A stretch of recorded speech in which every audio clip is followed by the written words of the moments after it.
Jed Madela umiyak sa harap ng maraming tao. Narito ang buong pangyayari.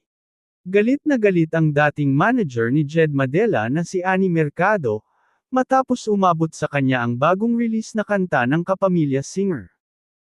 Sa kanyang Facebook post nitong Biyernes, July 5, naglabas ng saloobin si Annie Mercado, matapos makarating sa kanya ang isa sa mga bagong kanta ng singer na pinamagatan, I Wish You the Worst.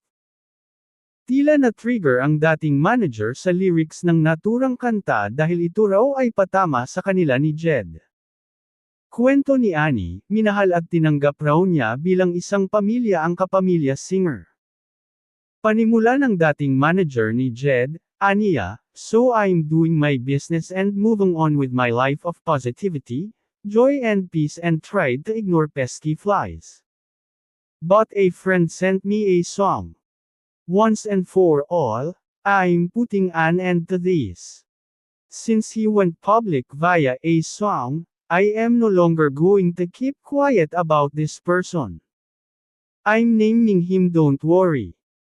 Aniya pa, ang bagong kanta raw ni Jed ay tungkol sa relasyon, ngunit hindi raw sila tanga para hindi isipin na patama ito para sa kanila. This song is about relationships, but we're not dumb to think it's not about us. The very family who took good care of him and loved him from the day he set foot in Manila. So yeah, I'm not playing the game of this ungrateful man anymore, say ni Annie. Dagdag pa niya, wish you the worst. His new song, this song tells you so much about the kind of person the singer truly is. Title pa lang he invested on negativity na. It's full of negativity, hate, and bitterness. Always playing the victim, when he is the offender.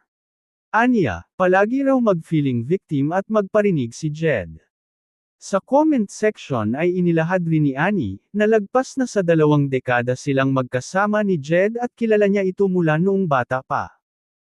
Ngunit dumating raw sa punto na hindi na raw siya nirerespeto ni Jed, kaya ito na ang naging hudyat para sa tapusin ang kanilang ugnayan. Sa live concert nito, hindi napigilan ni Jed Madela na maiyak.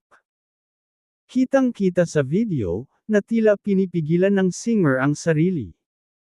Makikita rin si Martin Nievera na binigyan si Jed ng face towel, at agad naman itong pinunasan ang mga luha.